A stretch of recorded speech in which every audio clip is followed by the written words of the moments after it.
नमस्कार. आपल्या सगळ्यांचे सोशल महाराष्ट्र न्यूज चॅनलमध्ये हार्दिक स्वागत. चला वळूया तर एका नवीन बातमीकडे. आजची बातमी. धुळे महानगरपालिकेच्या भ्रष्टाचाराविरोधात तसेच नागरिकांवर लादण्यात आलेली वाढीव घरपट्टीच्या विरोधात धुळे शहर काँग्रेसच्या वतीने महापालिकेचा निषेध करण्यात आला. महापालिकेच्या प्रवेशद्वारासमोर यावेळी जोरदार घोषणाबाजी करत निषेध केला. धुळेकर जनतेला एप्रिलनंतर महापालिकेच्या वतीने घरपट्टीच्या स्वरूपात लुटण्याचे काम करण्यात येणार आहे. पुणे, नाशिक यांसारख्या मोठ्या शहरांमध्ये सुद्धा एवढी घरपट्टी नाही, तेवढी सुलतानी टॅक्स हा धुळेकरांकडून घेण्यात येणार आहे. त्याच्या विरोधात नागरिकांनी देखील आवाज उठवावा, असे आवाहन काँग्रेस पक्षाचे प्रदेश सेक्रेटरी युवराज करंजका यांनी केले. यावेळी काँग्रेसचे ज्येष्ठ नेते रमेश शिखंडे, पितांबर महाले, भिवसेन अहिरे, हरी चौधरी यांच्यासह काँग्रेसचे पदाधिकारी कार्यकर्ते उपस्थित होते. महाराष्ट्र प्रदेश काँग्रेसचे अध्यक्ष हर्षवर्धनजी सपकाळ यांच्या आदेशाने व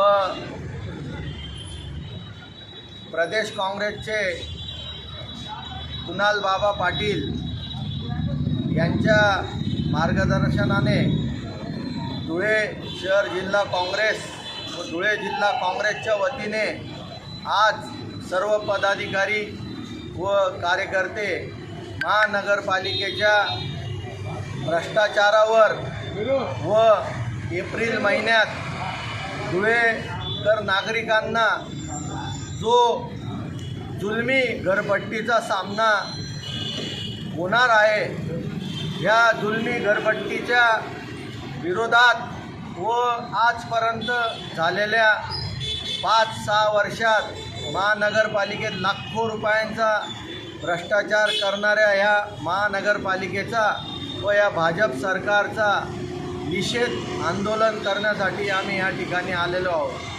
मित्रांनो, आपण धुळे शहर जनता जर आता जागरूक झाली नाही तर त्यांना जुलमी कर, प्रॉपर्टी टॅक्स हा इतका येणार आहे की त्यांनी आजच जागं झालं पाहिजे आणि महानगरपालिकेच्या विरोधात जो शासनाने जुलमी कर लावायचं ठरवलेलं आहे आणि एप्रिल महिन्यात त्याचे बिलं आपल्याला घरोघर येणार आहेत, या जुलमी घरपट्टीच्या विरोधात आम्ही सतत काँग्रेस पक्षाच्या वतीने आंदोलन करणारच आहोत. पण नागरिकांनी सुद्धा यासाठी आवाज उठवणं गरजेचं आहे. नागरिक जर झोपून राहिले आणि घरी बसून राहिले आणि कोणीतरी आपल्यासाठी करेल आणि आपलं काम होईल, तसं होणार नाही.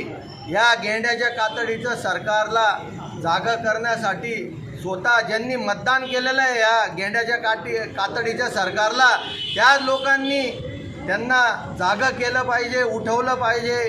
येड्याचं सोंग या सरकारने घेतलेलं आहे आणि हा जुलमी टॅक्सपासून ते मुक्त होतील. पुणे आणि नाशिकमध्ये सुद्धा हा एवढा जुलमी टॅक्स आकारणी करण्यात आलेला नाही, एवढा हा जुलमी प्रॉपर्टी टॅक्स आकारणी करण्यात येणार आहे.